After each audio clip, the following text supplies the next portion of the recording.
Now, there were many organizations that developed during the 19th century. And the reason why I'm bringing this out is because even prior to the 20th century and prior to the advent of socialist movements in the United States, African people resisted oppression.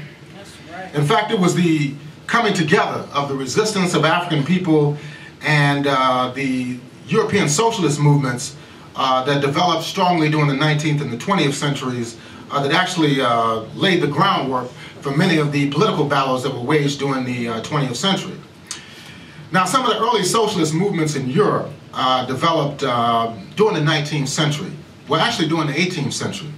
There were challenges to the advent of slavery, colonialism, and national oppression within European society itself, even though the ruling elites in Europe were pretty repressive and exploitative.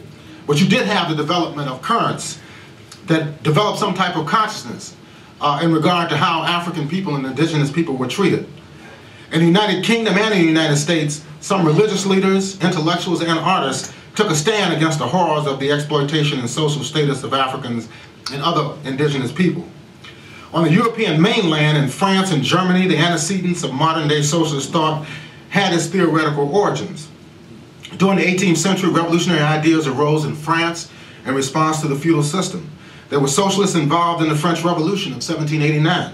In the aftermath of the events of 1789, there was a gradual transition from what was known as radical enlightenment as a political philosophy to socialism. This took place in France. In France, one of the revolutionary leaders, Babiev, felt that the aims and principles of the upheaval of 1789 had been betrayed. Therefore, in 1796, he led an attempt to seize power in order to implement their conception of Rousseau's social contract theory. This group was known as the Conspiracy of Equals and were eventually brought to trial in France. The Conspiracy of Equals is considered by many to be the first organization that attempted to seize power who were motivated by socialist ideals. Later, during the 1830s and 40s, there was a strong emergence of socialist thought in France. This was the result of the rise of an industrially based middle class which accumulated wealth at unprecedented levels. These economic developments in France, as well as England, exacerbated class differences and created greater impoverishment of the masses. In England, the rapid industrialization fueled by the profitability of the Atlantic slave trade prompted the English Chartist movement that sought to extend the franchise to working people.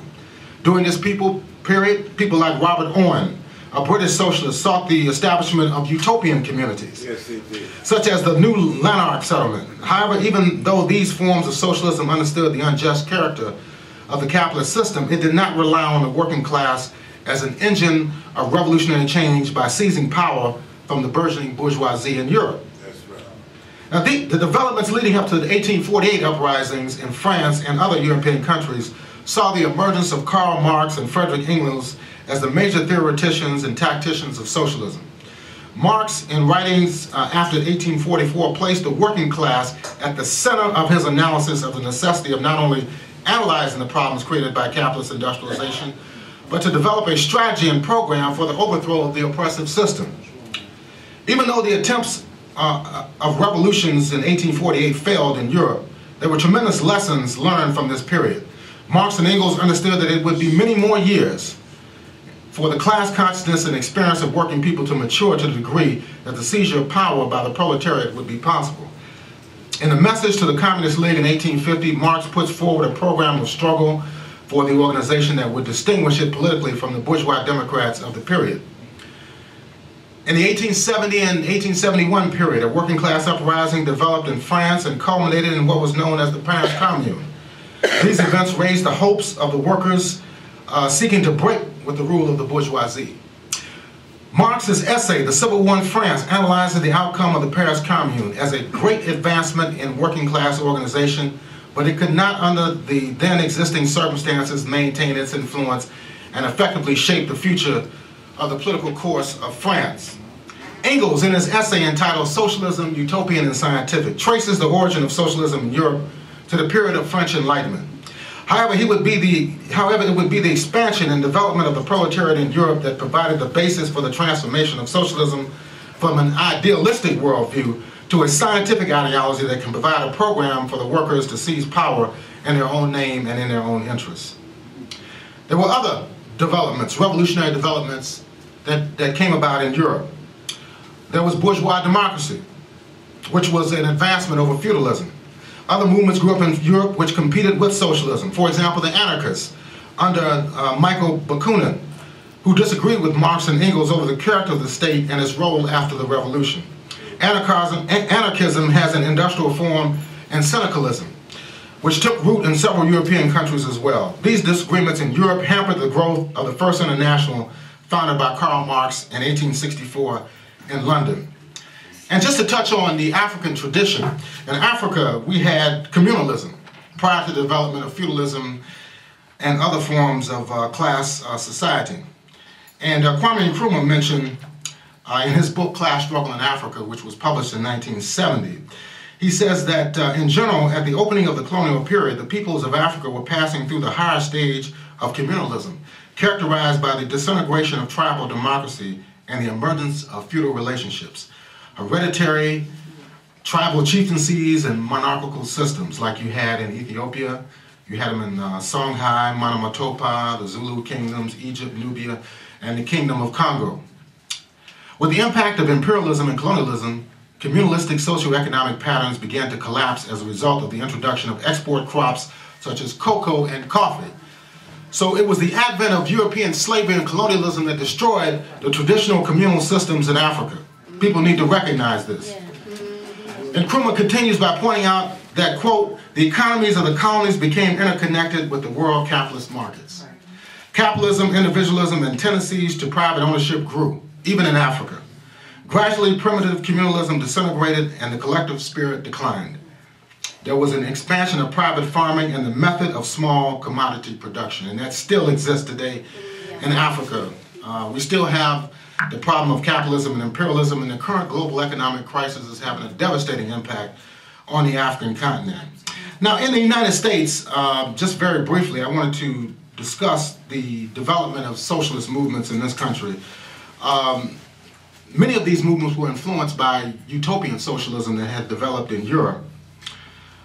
We also had some socialist movements that came out of religious traditions, which is quite interesting.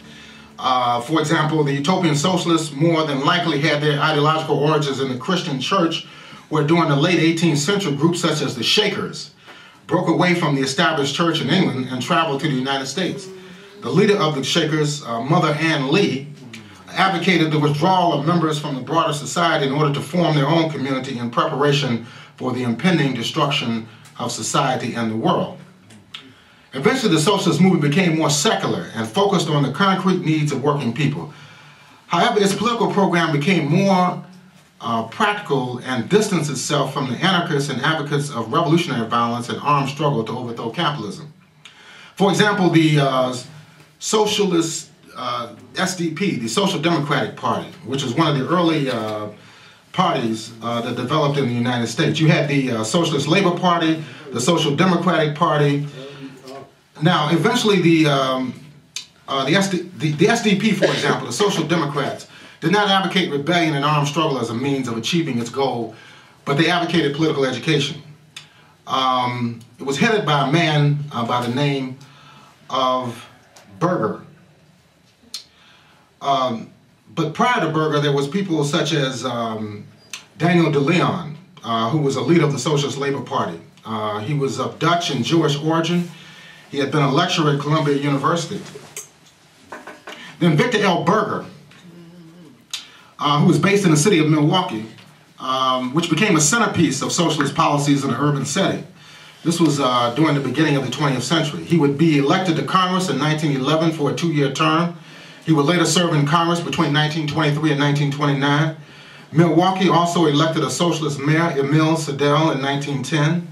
Overall, between 1910 and 1912, socialists elected approximately 1,000 of its members to offices across the country and had over 100,000 official members. Now, you don't hear this, we're not taught this in high school history classes, that you had viable socialist parties even here in the United States beginning in the first part of the 20th century.